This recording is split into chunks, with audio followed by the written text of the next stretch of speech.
All right, everyone. I am your host, Nurse Charms. For those of you joining us for your very first time, welcome to Nurse Charms Live. I'm joined here with Nurse Mary. I'll be introducing her in just a moment. Um, Today, we celebrate the last day of Nurses Week. Nurses Week is May 6th through May 12th. And, it's a time for nurses to educate the world about our profession and for everyone to show their thanks and appreciation for nurses. So, happy Nurses Week to all the nurses out there. And if any of you know any nurses, make sure you tell them Happy Nurses Week. I just want to go over a few things before we start our show. I always give the disclaimer that we are not being endorsed. Everything we talk about is for educational purposes only. If you have any specific questions, make sure you direct them, regardless of what you learn or what you learn on the show tonight. Always go to your primary physician, for your own specific concerns, so they can help address and help you monitor whatever that is. And none of what we say reflects any of our work institutions or anything like that. It's all our opinions. And everything comes from scientific facts. So, welcome everyone joining us. Please share this video, spread the word. We're trying to get as much support as we can. We're doing all of this for you guys. So we hope you get some value from this. And we're just going to go ahead and get started. All right. So Nurse Mary, go ahead and introduce yourself. Tell everyone, where you're working at. What area you work in. How long you've been a nurse, all those good things. Hello, my name is Mary. I have been a nurse now for just a little under 2 years. The best Okay. thing I've ever did in my life. I typically work observation unit, but because of the way COVID came in and just took over, that unit has been closed for a while. So I've actually had an opportunity to work pretty much every single level of COVID units, from acute to progressive care into the ICU. Okay. That's what I've been doing now for pretty much the past 8 weeks. I have been working the COVID unit. Okay. So are you an ICU nurse or are you a med surge nurse? I'm typically observation, Okay. not med surge, because the med surge at our hospital won't typically take progressive care patients. You have to be the ACLS. If we get pulled, it's to CCU, CCS, observation. We do a lot of Okay. surgery. Okay. So tell everyone what type of skills and training you had. You by you saying observation, people may not know what that means. So I know I break believe it down. Break it down for all the non-medical people. and look, no, it's a lot. If you come in there, you think you're having a heart attack, you think you're having a stroke, where they're just not completely sure if you will be, admitted inpatient into the hospital where you're going to be there for a week, whereas maybe you just are going to be there for a couple of days. If you're going to be there for a couple of days, you're on observation. We're, you know, waiting for them to run the test, um, get tests back, basically see if you need to be admitted into a higher acuity. So Um, you read heart monitors, things like that. yeah. Okay. All right. That's good. That's I know good to know. it seems like it's not much, but it actually is. It's a very busy floor. And we're right there connected with CCU, because if it hits the fan, we need to get them right over there. It's not people coming in for, a broken arm. Maybe your Yeah. blood sugars are out of hand, possibly having a stroke, possibly having a heart attack, something that could potentially be life threatening. So how does a patient get admitted to the observation? Like, kind of explain what that is. Somebody comes through the door. I think I have COVID. Now what? How Oh do how do no, they come? our unit has been closed. That's what I was saying. We're observation is not open right now, so Okay. we're not we're not doing anything COVID over there. As of now, we are just almost like float nurses. When I come in, I find out what unit I'm going to be on. I'm not Okay. and it's going to be COVID. I just don't know to what level. Okay. So you're front lines, every patient you take care of every shift Yeah. has COVID. Yeah. Yeah. And how many patients Pulled are you more getting? to PCS to ICU than to just med surge. Okay. How many patients are you taking care of in a shift? Like, is it 2 to 3? Is it 10? What is it? No, I'm blessed to be at the hospital that I'm at, that we are able to balance everything out where we can give the proper nurse patient care. When it comes to the COVID patients, so that's what I'm just going to focus on. When it comes to COVID patients, we won't have more than 4. And that's even possibly pushing it, to be honest. Okay. So talk about how you've been holding up. You know what I'm saying? Because people want to hear from the direct care nurses, working right there. I mean, has it been stressful? Have there been any challenges? I mean, we hear on the news everything that's going on in New York. Nurses have been putting hospitals on blast, talking about all the patients who have been dying, behind curtains and all of this stuff. So just like, how has it been for you? Like, tell us. Well, I'm happy that we're speaking now. A month ago, that would have probably broke me down. It's been the scariest, most stressful thing I've ever been through. I think the scariest thing is not exactly knowing what's going on, not knowing what to do. Everyone in this, I don't care if you've been a nurse for 30 years, if you've been a doctor for 30 or 40 years, everyone is in this together with a blank slate. Nobody really knew what to do or what to expect. And then you hear, I'm first hearing it on the news, and I'm going to be honest. When I first started hearing about this, I wasn't taking it serious. It hadn't hit us, so I wasn't really taking things serious. When it hit us, it hit us. And I remember the first day that we even had, we created a COVID floor, and I was pulled to it, and I cried. And I remember my father asking me, "Do you want to quit?" It wasn't, I didn't even have to think about it. Absolutely not. Not at all. Now, from that day, I probably cry every single day, especially when you leave from work. It's just a whole different feeling. It's so. Let's talk about some of the challenges that make you feel this way. Why you felt like you needed to cry. And well, for one, you're seeing people pass away. You're seeing people. You're seeing.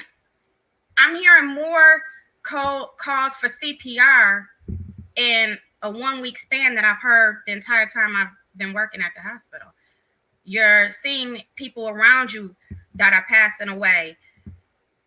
Then, you're hearing things on the news, and that's why I had to stop watching the news. But you're having to walk into it head on, and you don't know what's going to happen. And then you can't have the emotional support around you. I can't come home and have somebody hug me.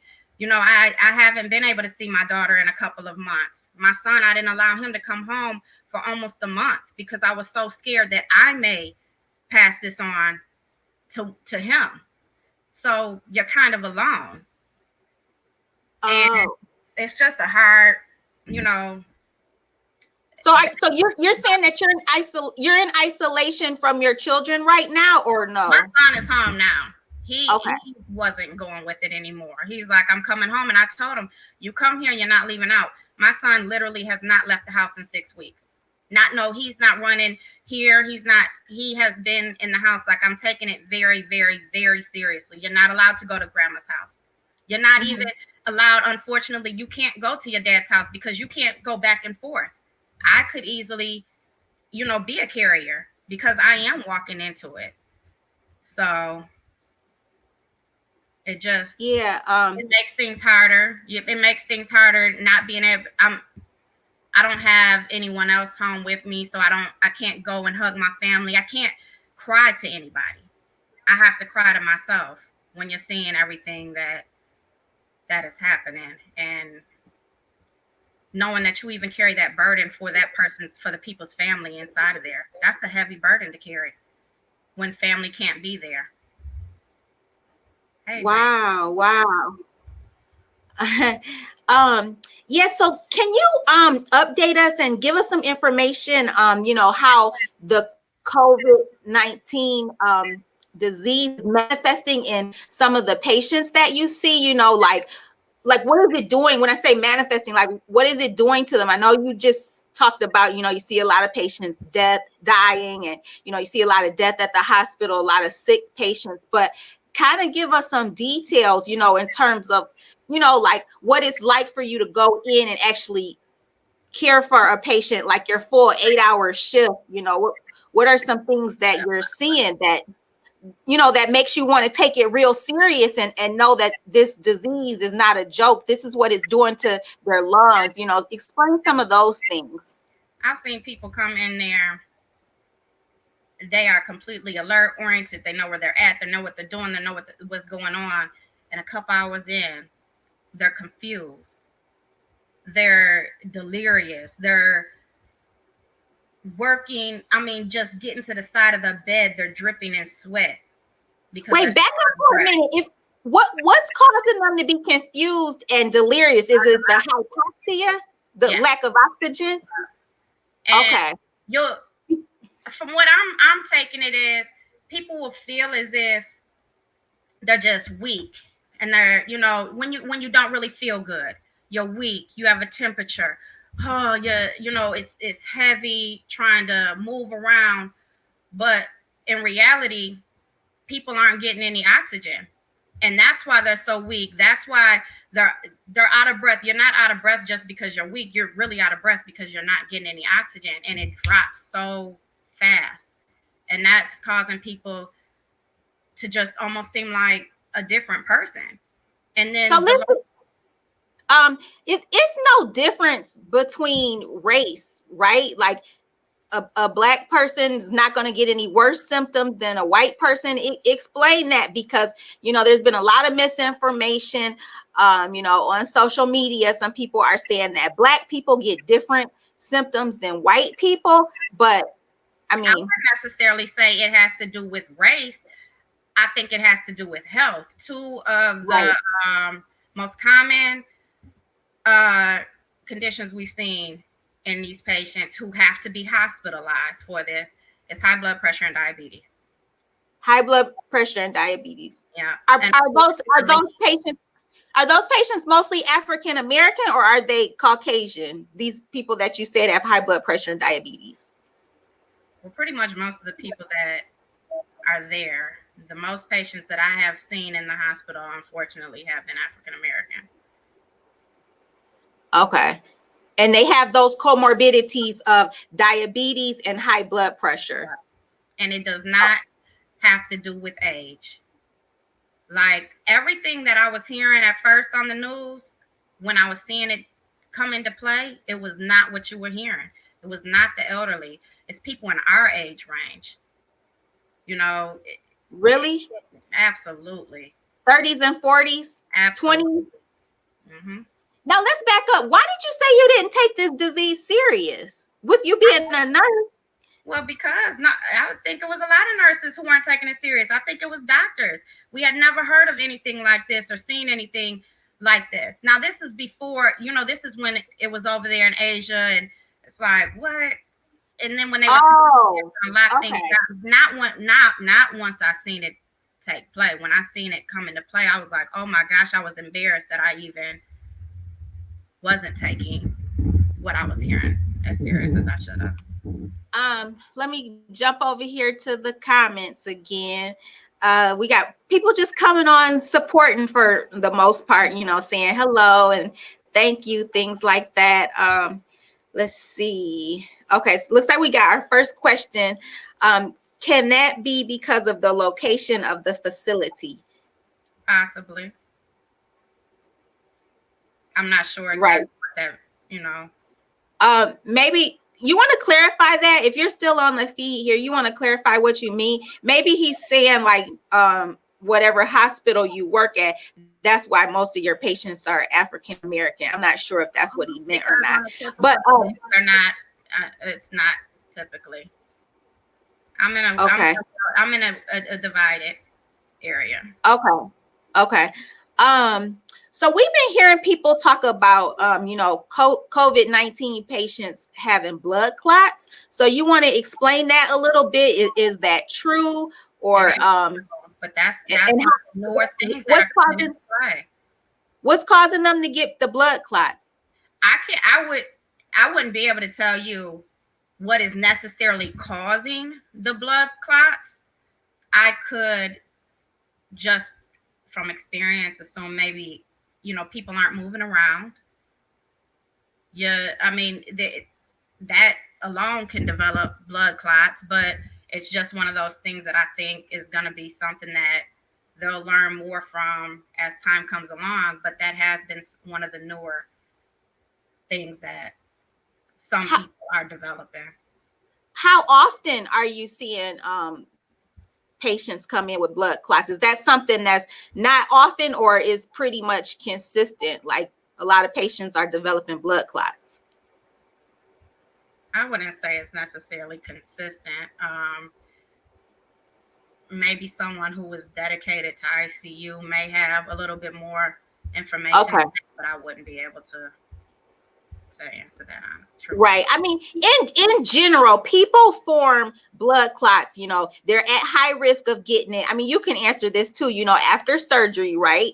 Because people are what we call immobile. You're lying in bed, you're not up doing activities. So all that blood just kind of pools or whatever, and then it can form a clot, and those clots can go up to your lungs, go to your heart. So, you have a lot of complications from that.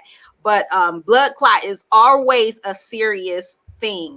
Any client, any patient with the blood clot, that's always serious. So when I just hear that, uh, these COVID patients are getting blood clots, I'm just thinking like, Lord, I mean, it's bad enough. Like your heart and lungs, those are two of the most critical, organs in your body. So, the fact that COVID-19 affecting your lungs and causing you not to be able to breathe, and, just having a blood clot on top of that is hard enough. So like if we look at the grand scheme of things, COVID-19, very new to us. That's why they call it the novel virus, and it's like literally all the scientists and doctors and all the experts in the world, they're trying to, you know, do more research and study it as the rest of the world is going on throughout our day, trying to manage through this, and we keep hearing, testing. It's like, what can we do with there not being a cure? So, if you get COVID, basically you just gotta kind of manage through your symptoms, whatever those are. Most of them are respiratory symptoms, right? So they're saying, we need to be doing testing. So what are your thoughts on that? Do you think that everyone should get tested, or do you feel like they should focus more on, the vulnerable population? Because I mean, testing isn't treatment, right? Testing is diagnostic.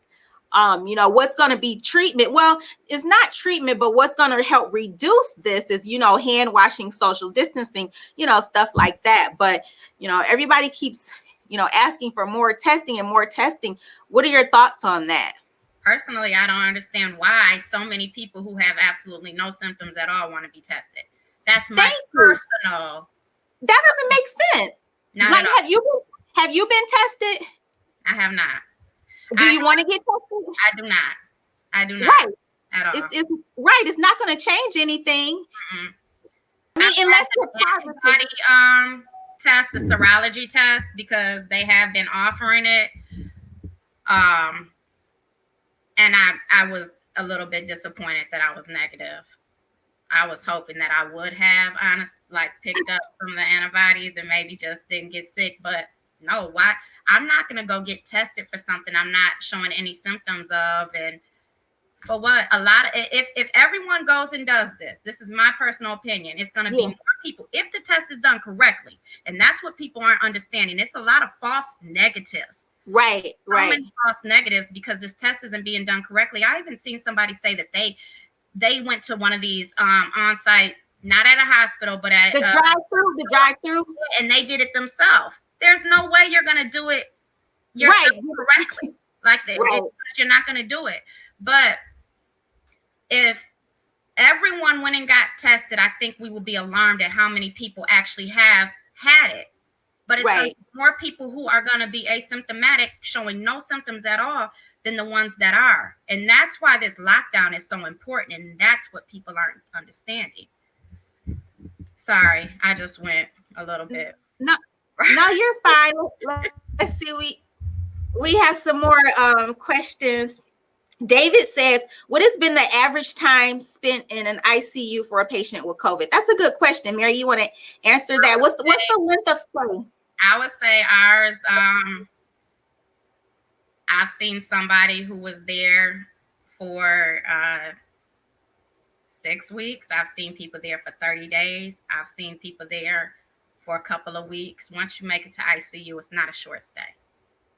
So are these patients going home after being in the ICU? Like what would be the percentage? You know, is it 80% coming to the ICU and going home and recovering? Or is it a lot of patients, you know, unfortunately not making it? Unfortunately, ICU is serious. Because I'm pulled to different units each time and I'm not just delegated to ICU, I wouldn't be able to tell you that. I can say a lot of patients are going home. A lot of patients are not. Like I'm not going to say hitting ICU is a death sentence. It's not at all. It's going to be just a tougher road to recovery. But there are patients definitely going home from ICU. But unfortunately, there are a lot of them who will not. Jill says, with all the unknowns and sadness with this virus, how many of your patients have recovered and were able to go home? If you're speaking of mine personally, or maybe in the hospital, yes, I looked up the numbers, but thousands. We have a high number of people who have been discharged, who have went home, and it's not just, you know, also our numbers is going to be a combination. So I would say it's more people going home than not going home.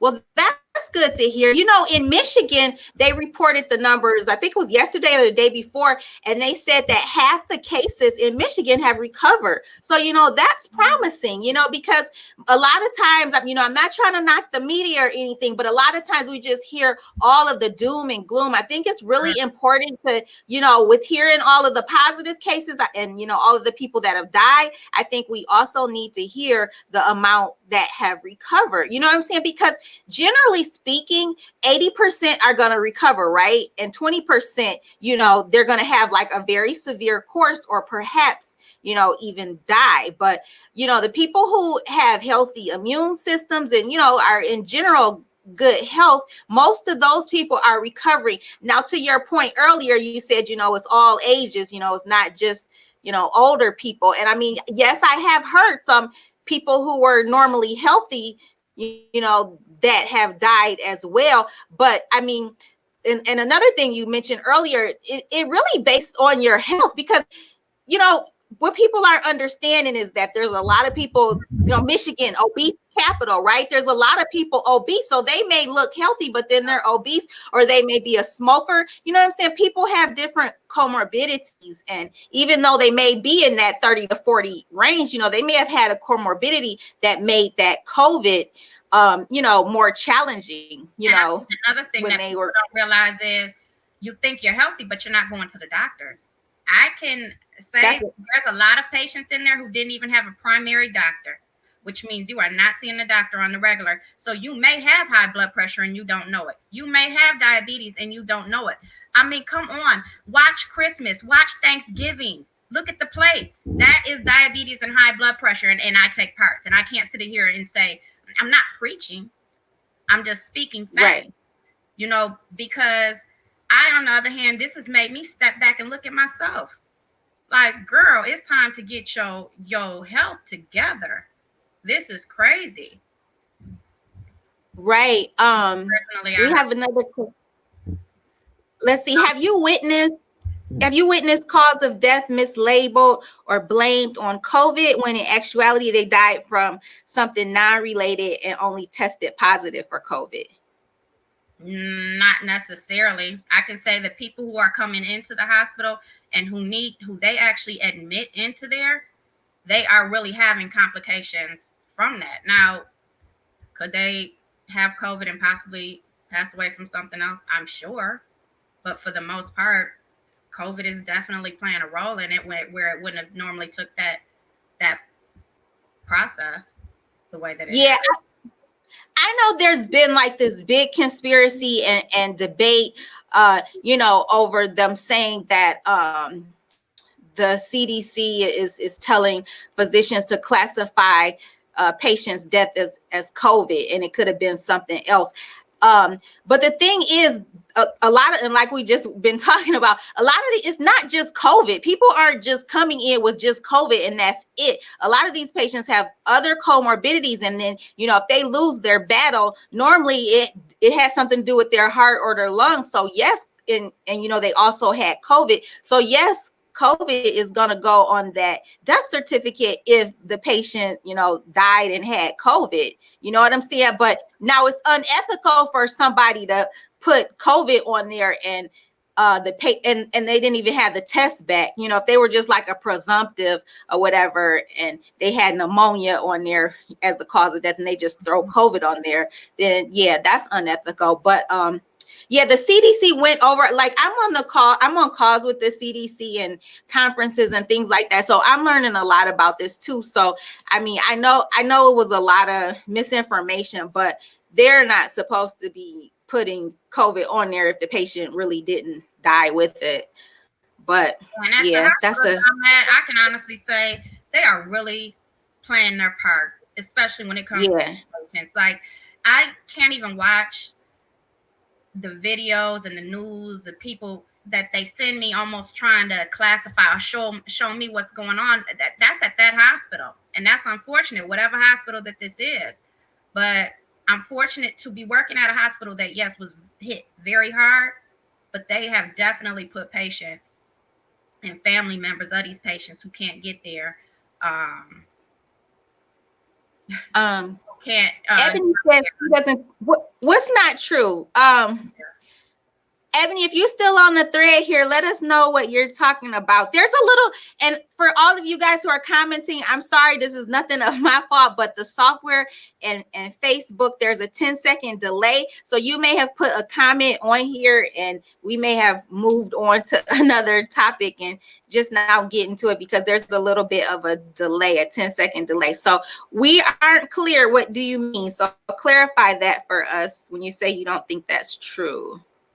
Let's see, we have another comment on here.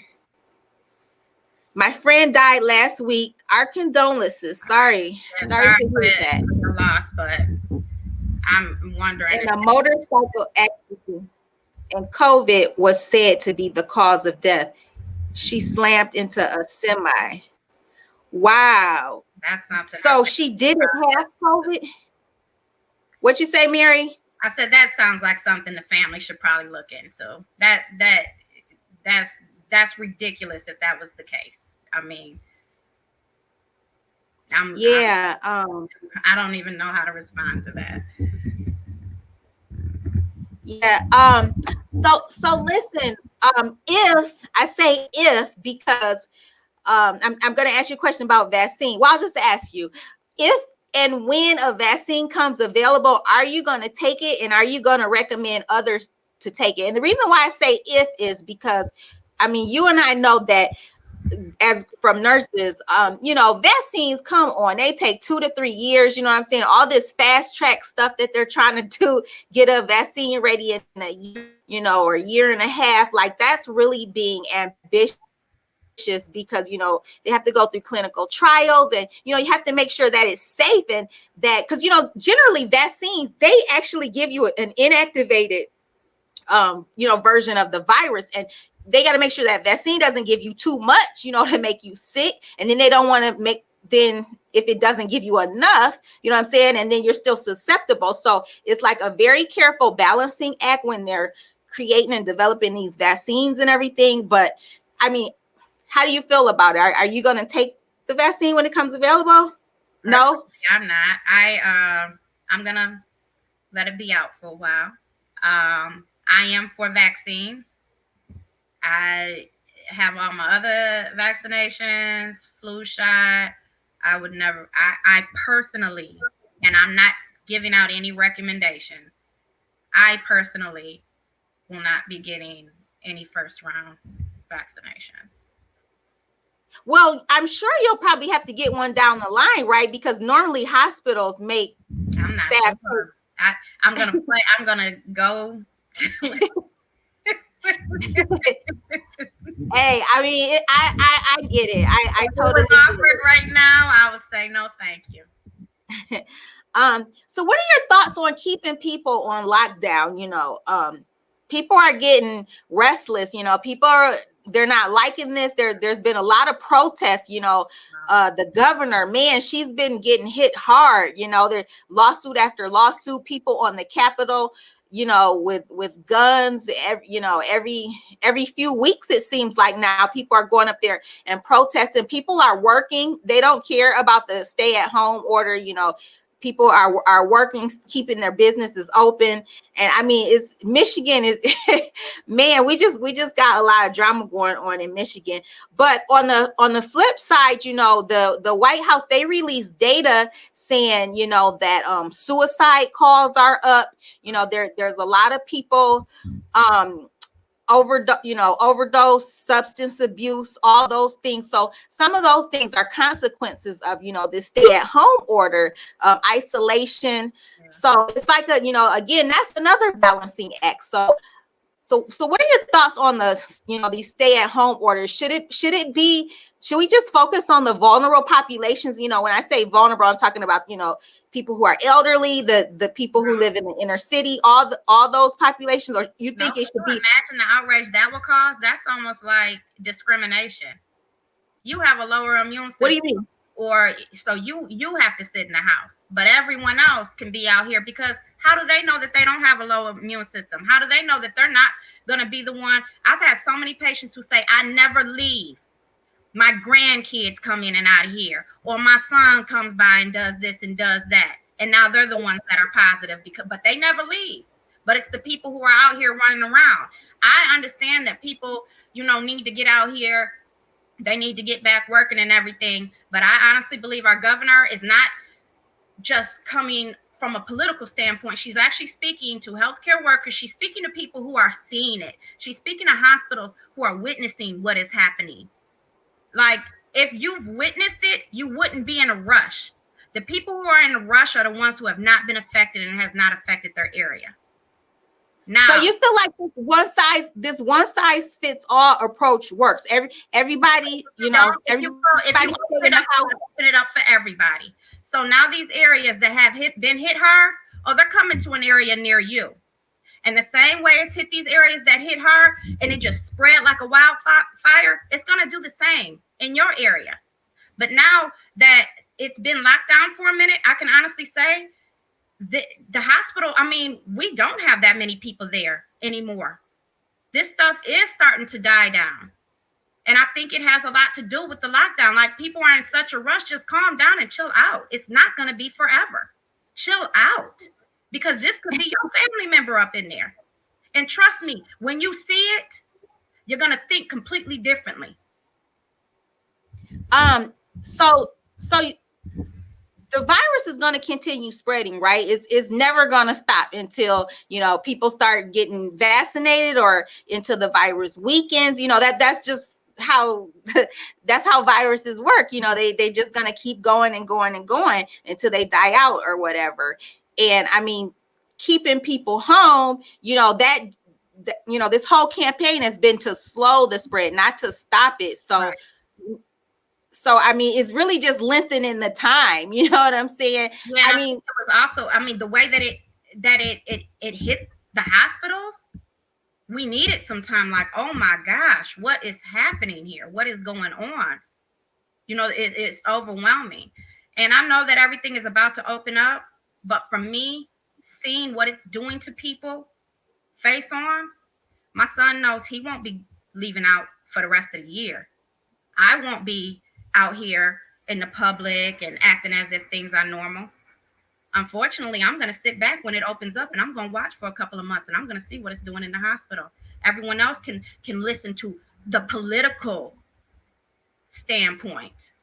So, I'm watching it happen, and I'm going to sit back and I'm going to play it safe with my health. I won't be out there. So even with the phases approach, in terms of people using precautions, using gloves, using masks, doing hand washing, of course, doing the thermometer checks, all these precautionary measures, because I mean, at the rate we're going, like literally every day is some big business filing bankruptcy. People are losing their homes. People can't put food on the table. I mean, so it's one of those things. It's like, do you keep everybody in the house and make people, force people to lose their? That's not gonna happen. But we're not seeing people going out here just trying to work. We're seeing people going out here partying. When they've opened up different, areas, like they're flocking. Everyone, it's thousands of people in one parking lot. Come on, are we being serious? You haven't been locked down for years. It's not that serious. And then in those areas where they opened it up, they had a surge.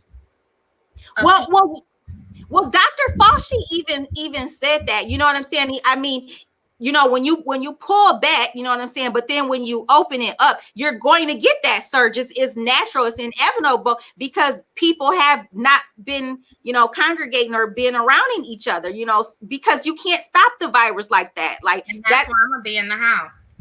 And my son will be in the house. So do you wear a mask and everything when you go out or no? Oh, absolutely. Yeah. So I try not to go. I try to do as little as possible. I try to get things delivered. I mean, it is kind of scary that you realize that you can't get basic needs anymore. You go to the grocery store and it's just like there's nothing there at all. But just going and doing simple stuff, absolutely not. If it's not for food, I'm not doing it. I've never had so much delivered to me ever. So what are your thoughts of how the president has handled this whole pandemic? He signed a bill, a order for $12 million to be given specific to healthcare workers, who've been working on the front lines, obviously as a bonus, you guys risking your life and with all this exposure and everything. But besides that, from the very beginning until now, how do you think he's managed it? What would you give him, A, B, C, or D? I wouldn't be able to. I don't watch them. I can't. It gives me too much anxiety. This stuff, just watching anything about it, when you're actually seeing it face on, it just gives me anxiety. So I don't watch the news anymore. I don't even watch the governor, to be honest. I don't watch if you could send a message to the governor, the president, any lawmakers, the mayor, what would you ask for? What do you need right now? Whether it's being a nurse or, being a mother, financially, I mean, whatever it is, whatever request, what would it be? Or maybe something for them to do better for the country, or the state or city, whatever. Maybe for, and I may be going out on a limb with this, especially since I just said that I don't watch him, but for him to maybe come outside of his bubble and his comfort zone, thinking that everyone out here is getting the same care that he and his team would get and that he's always been used to, and having the VIP perks that money can buy, because the majority of the world doesn't have that. The majority of the world lives completely different than what he thinks is low. Like, his low is still high in the majority of the world. So I would think that he really needs to speak to people who have direct contact with these kind of people, being it be their family, how they grew up. But people who just have always had everything right there at their fingertips and the best of care, they'll never understand what some of these other people are going through. All right. Let's see, we have another comment here from Anitra. Hey, Anitra. She says, no, it's not being taken seriously by the majority of our community. And there are lots of people who has it but have no symptoms and haven't or can't be tested. As a result, it's spreading rapidly. That is the purpose of this lockdown. Getting tested isn't going to do anything. You're supposed to be on lockdown right now. Meaning you're not going in and out the house. You're not going around. You basically, to me, everyone should act like they have it. I do agree with that. I agree, because if everybody act like they had it, you know what I'm saying, then everybody would be protecting themselves. Because if you have it, then what are you supposed to do? Quarantine, right? That's the first thing your doctor will tell you to do, or the CDC recommendations. If you have any symptoms, stay at home and quarantine. If you have shortness of breath, of course, call your doctor. If it's really, really bad, go to the emergency, but try to manage it at home, as much as you can.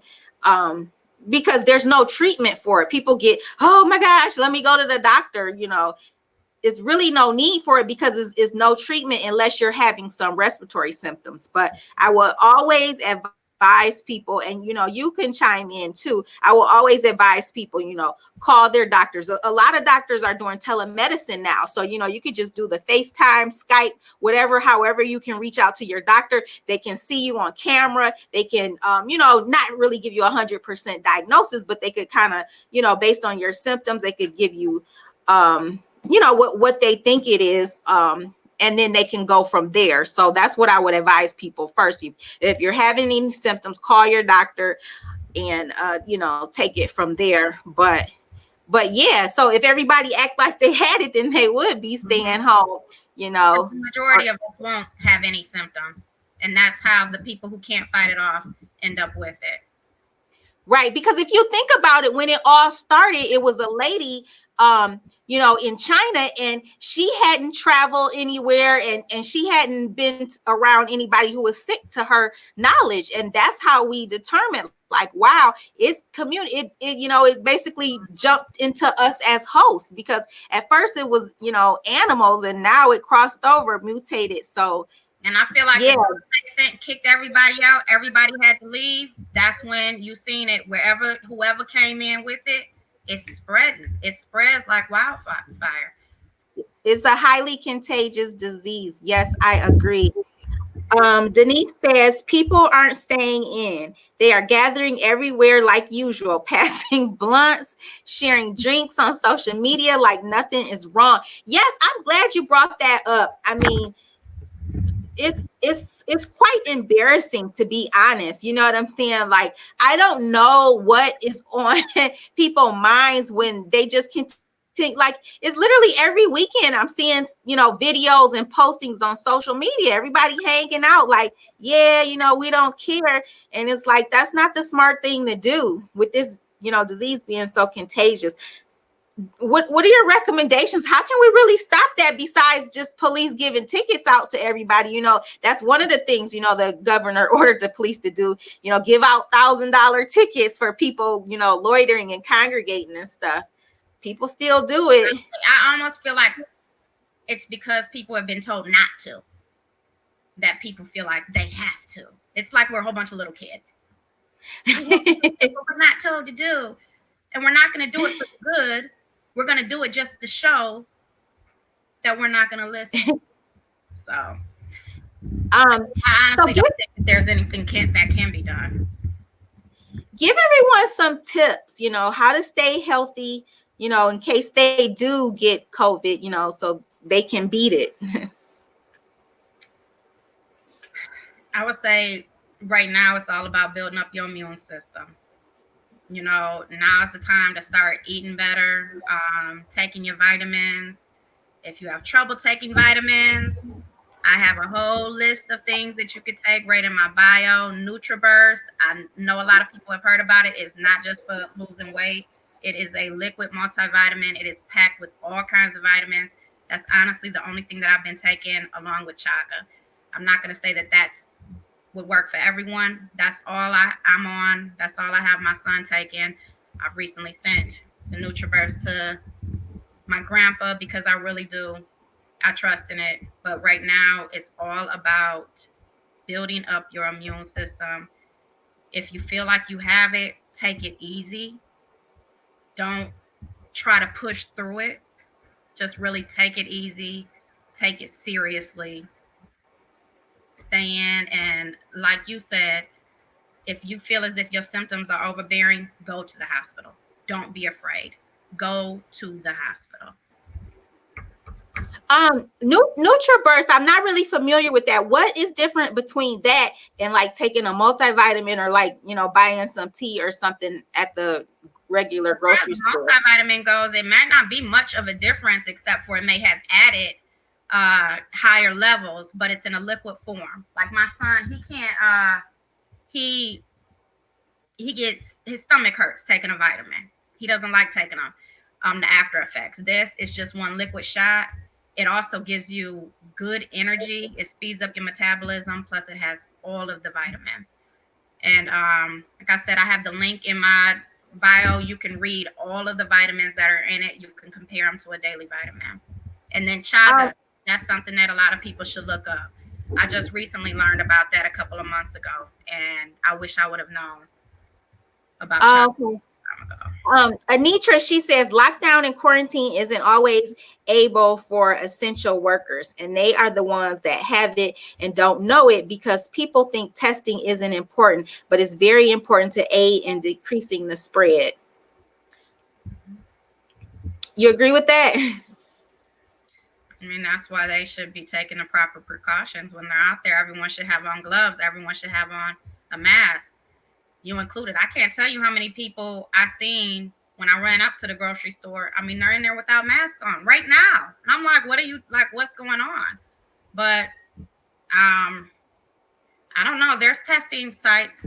I just seen one. It didn't have hardly any people. So if you feel as if you need to go and be tested, there's plenty of sites.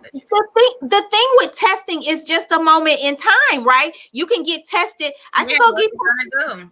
Right, I could go get tested right now, and then I could go somewhere and pick it up. You know what I'm saying? Get COVID from somebody, and then test positive tomorrow. So it's just that moment in time. You get tested and it shows negative, and you're thinking you're negative when it's so many false negative tests.